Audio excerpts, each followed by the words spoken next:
I'm just going to start with the bigger butterfly and the little sheet, and I'm not going to do them all because it's going to be slightly time consuming. So which is the sticky side then that I need?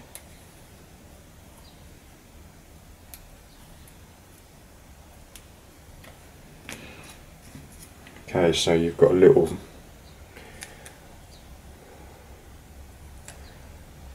you've got the foam bit, and then presumably, yes, you peel off the sticky bit there. So you've all done stuff like this before, so super easy to use, and then you can fluff it out.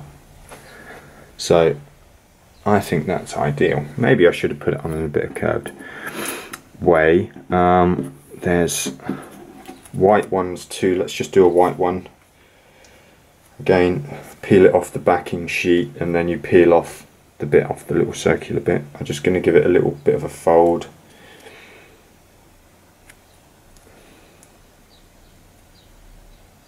Oh, my daughter would love this.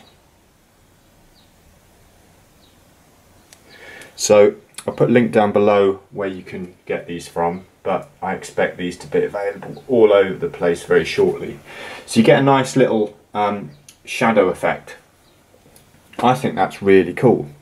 I'll do a couple more, and then oh, some of them have even got sort of glitter on. So these are going to be really cool and trending. Mark my words. So yeah, without further ado, I'll let you get on with your day, and I'll take a few pictures when I'm done. Cheers, hope you enjoyed it.